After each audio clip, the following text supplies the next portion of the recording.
Assalamualaikum warahmatullahi wabarakatuh. Perkenalkan, saya Nanda Widya Rahman dengan NIM 2404457. Dalam kesempatan kali ini saya akan mempresentasikan hasil praktikum pemantulan dan pembiasan. Yang pertama yaitu untuk praktikum pemantulan pada eksperimen pertama, yaitu pengaruh jarak dan sudut pengamatan terhadap pembentukan bayangan pada cermin datar. Rumusan masalahnya yang pertama, bagaimana hubungan jarak terhadap bayangan yang terbentuk pada cermin datar? Bagaimana hubungan sudut pengamatan terhadap bayangan yang terbentuk pada cermin datar? Mengapa bayangan yang terbentuk pada cermin datar tidak terbalik? Tujuannya, mengetahui hubungan jarak terhadap bayangan yang terbentuk pada cermin datar, mengetahui hubungan sudut pengamatan terhadap bayangan yang terbentuk pada cermin datar, dan mengetahui alasan bayangan yang terbentuk pada cermin datar tidak terbalik. Nah, untuk dasar teorinya yaitu sebagai berikut dapat dilihat. Intinya yaitu pada cermin datar akan mematuhi hukum pemantulan, yakni yang pertama, sudut datang sama dengan sudut pantul. Yang kedua, sinar datang, sinar pantul, dan garis normal terletak pada satu bidang datar. Untuk hipotesisnya, mengapa objek yang terdapat di depan cermin dapat dipantulkan? Yaitu karena permukaan cermin bersifat reflektif. Ketika cahaya mengenai permukaan cermin, ia mengalami pemantulan sesuai hukum pemantulan, yaitu sudut datang sama dengan sudut pantul. Kedua, bagaimana perjalanan sinar yang terjadi pada cermin datar hingga terbentuk bayangan? Cahaya dari objek dipantulkan oleh cermin masuk ke mata dan otak mempersepsikan sinar seolah-olah berasal dari balik cermin membentuk bayangan. Jika kita menjauhkan atau mendekatkan objek dari cermin, apa yang akan terjadi pada bayangan di sini? Mengapa demikian? Nah, jika objek mendekat ke cermin, bayangan juga tampak mendekat ke cermin, begitupun sebaliknya. Hal ini terjadi karena jarak bayangan pada cermin datar selalu sama dengan jarak objek dari cermin, atau S sama dengan S aksen. Nah, jika kita melihat objek yang disimpan di depan cermin, bagaimana perjalanan sinar agar kita dapat melihat bayangan tersebut dari samping. Sinar datang dan dipantulkan oleh cermin ke arah samping. Mata menangkap sinar dan otak mempersepsikan sinar berasal dari balik cermin. Karena sinar pantul menyebar, kita dapat melihat bayangan objek meskipun posisi pengamatan berubah selama sinar pantul masih mencapai mata. Nah, untuk alat dan bahannya yaitu cermin datar, benda, milimeter blok, pensil, penggaris, dan busur. Untuk prosedurnya, itu pertama, kami mengamati bayangan benda pada cermin dengan jarak jauh dan dekat. Untuk kedua, yaitu menggambarkan sinar datang dan sinar pantul dari sebuah titik dan juga sebuah garis miring untuk membuktikan apakah hukum itu benar. Nah, untuk pembahasannya, yaitu dapat diketahui hubungan jarak objek dengan cermin berbanding lurus dengan jarak pada bayangan yang terbentuk. Yang kedua, pada cermin datar, hubungan sudut datang dan sudut pantul mengikuti hukum pemantulan, yaitu sudut datang sama dengan sudut pantul. Yang ketiga, sifat bayangannya yaitu maya, tegak, dan sama besar. Nah, di sini kita menggambarkan sudut datang dan sudut pantul itu dengan sudut yang sama besar. Jika di sini itu berjarak 2 cm, maka bayangan yang terbentuk juga akan berjarak 2 cm, yang dimana hipotesis tadi itu benar, bahwa semakin jauh jarak benda yang diletakkan, maka di cermin juga bayangannya akan semakin jauh. Nah, ini merupakan yang garis miringnya. Selanjutnya, yaitu kegiatan kedua, pengaruh sudut cermin datar terhadap pembentukan bayangan. Untuk rumusan masalahnya itu bagaimana hubungan antara sudut cermin dengan banyaknya bayangan yang terbentuk. Yang kedua, mengetahui hubungan antara sudut cermin dengan banyaknya bayangan yang terbentuk. Untuk dasar teorinya yaitu sebagai berikut. Intinya bahwa hubungan banyaknya bayangan ini dapat menggunakan persamaan berikut, yaitu N, banyaknya bayangan yang terbentuk sama dengan 360 derajat per theta atau sudut yang dibentuk antara dua cermin dikurangi 1. Untuk hipotesisnya yaitu variabel apa saja yang mempengaruhi banyaknya bayangan, yaitu jumlah cermin, sudut antar cermin, dan posisi objek. Yang kedua, bagaimana pembentukan bayangan untuk kasus dua cermin datar yang membentuk sudut tertentu? Ketika dua cermin datar membentuk sudut theta, bayangan yang terbentuk karena cahaya dari objek dipantulkan berulang kali di antara kedua cermin. Jumlah bayangan dapat dihitung menggunakan rumus tadi, yaitu N sama dengan 360 derajat per theta dikurangi 1. Yang ketiga, bagaimana kita mendapatkan bayangan terbanyak untuk kasus dua cermin datar yang membentuk sudut tertentu. Karena dalam rumus theta itu sebagai pembagi, maka untuk mendapatkan bayangan terbanyak, kita dapat membuat sudut antar cermin sekecil mungkin atau tetanya itu sekecil mungkin. Nah, yang keempat, apakah jarak objek dari sudut antara dua cermin mempengaruhi jumlah dan posisi bayangan yang terbentuk? Apakah ada jarak optimal untuk jumlah bayangan maksimal? Nah, jarak objek dari sudut antara dua cermin tidak mempengaruhi jumlah bayangan yang terbentuk, tetapi mempengaruhi posisi bayangan yang terbentuk. Nah, untuk alat dan bahannya, yang pertama ada dua cermin yang seperti itu, lalu busur, milimeter blok, pensil, penggaris, benda. Untuk prosedur percobaannya, yaitu mengamati pembentukan bayangan yang terjadi dengan beberapa sudut yang berbeda secara langsung di dua cermin tersebut. Membuktikan dengan menggambarkan penggambaran sinar datang dan sinar pantul di milimeter blok. Nah, untuk pembahasannya, ini merupakan contoh penggambaran sinar datang dan sinar pantul dari dua cermin yang dibentuk sebesar 90 derajat.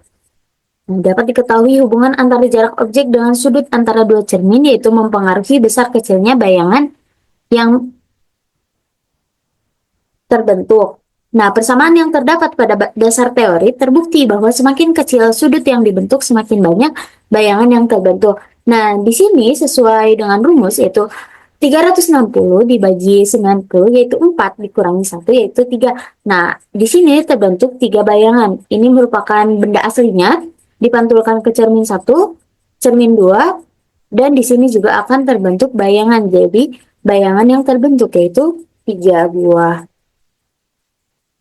Nah, sebelum ke pembiasan, sebetulnya dalam pemantulan ini ada 4 praktikum, yaitu yang ketiga, mengukur jari-jari kelengkungan cermin menggunakan sperometer, tetapi kami tidak melakukan eksperimen karena keterbatasan waktu. Dan yang keempat, yaitu pembentukan bayangan pada cermin lengkung.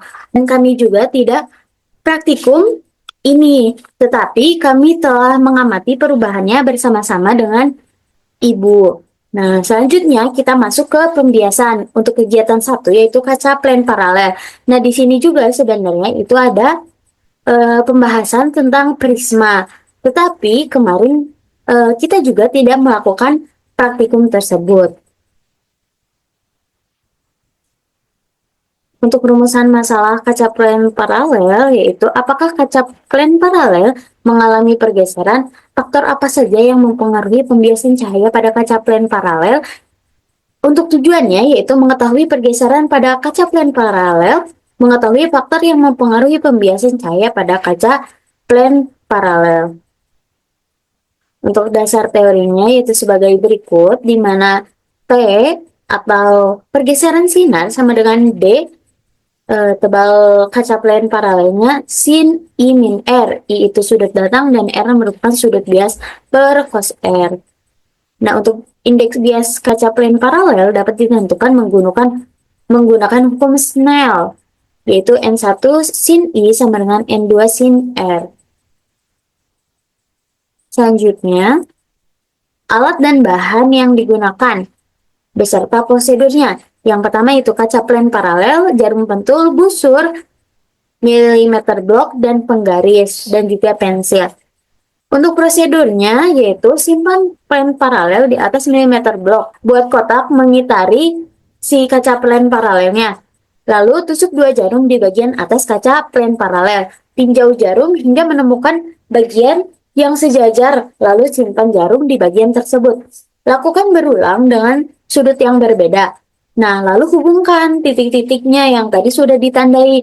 Lalu setelah itu akan terbentuk sudut datang dan sudut pantulnya, lalu amati. Nah, ini untuk hasil dan pembahasannya, ini merupakan hasil dari kaca plan paralel, dan ini merupakan pembahasan mengenai pergeseran sinar yang terbentuk dengan sudut datang yang berbeda-beda. Nah, di sini kita dapat ketahui hubungan sudut datang dengan pergeseran sinar, yaitu linear ya. Maka semakin besar sudut datang, maka semakin besar juga pergeseran sinar yang akan terbentuk, begitu. Nah, untuk kegiatan 2 di pembiasan, yaitu pembiasan pada lensa, yaitu pada lensa cembung dan juga cekung. Untuk rumusan masalahnya, yang pertama, bagaimana nilai panjang fokus lensa pada lensa cembung dan cekung? Bagaimana cara menentukan panjang fokus lensa? Bagaimana bayangan yang terbentuk oleh lensa-lensa tersebut? Nah, untuk tujuannya yaitu mengetahui nilai panjang fokus lensa pada lensa cembung dan cekung, menentukan panjang fokus lensa, mengetahui bayangan yang terbentuk oleh lensa-lensa tersebut.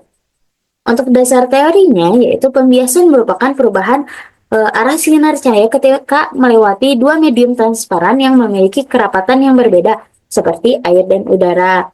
Salah satu alat yang digunakan untuk mempelajari pembiasan adalah lensa. Lensa adalah benda bening yang dibatasi oleh dua permukaan atau lebih, dengan paling tidak salah satu permukaannya merupakan bidang lengkung. Lensa memiliki titik fokus. Nah, hubungan antara jarak fokus dan jarak benda dan jarak bayangan baik untuk cermin maupun lensa pada umumnya adalah 1 per jarak fokus sama dengan 1 per jarak benda ditambah 1 per jarak bayangan. Nah, ini merupakan pembentukan bayangan yang akan terjadi. Ini untuk lensa cembung dan ini untuk lensa cekung. Selanjutnya, ada alat dan bahan. Yang pertama yaitu bangku optik. Lalu ada dudukannya, ada LED, lalu ada lensa cembung dan cekung, dan juga ada layar putih. Nah, untuk prosedurnya itu rangkai alat tersebut seperti di bawah ini. Lakukan perubahan pada layar ataupun LED-nya, yaitu perubahan jaraknya. Lihat sampai terbentuk bayangan yang jelas, lalu catat jarak-jarak tersebut, yaitu dari LED ke lensa sebagai jarak benda, dan dari lensa ke layar itu sebagai jarak bayangan. Lakukan hal yang sama pada eksperimen lensa cekung, tetapi di depan lensa cekung itu diberi lensa cembung agar bayangan itu dapat tertangkap di layar putih ini. Selanjutnya, yaitu untuk hasil dan pembahasan. Yang atas ini merupakan hasil dari lensa cembung, yaitu sebesar 5,319446. Dan di bawah ini merupakan hasil dari lensa cekung, yaitu sebesar min 1,092443. Yang tadi itu merupakan hasil dari secara statistik. Nah, ini merupakan analisis secara grafik, yaitu hubungan antara 1/S aksen di sumbu Y dan 1/S di sumbu X. Sehingga didapatkan nilai titik fokusnya itu sebesar 1,381215 untuk lensa cembung dan 0,069759 untuk lensa cekung. Sekian yang dapat saya sampaikan. Mohon maaf bila presentasinya ini tidak lengkap, dan mohon maaf bila ada kekurangan ataupun kesalahan. Wabillahi taufiq wal hidayah. Wassalamualaikum warahmatullahi wabarakatuh.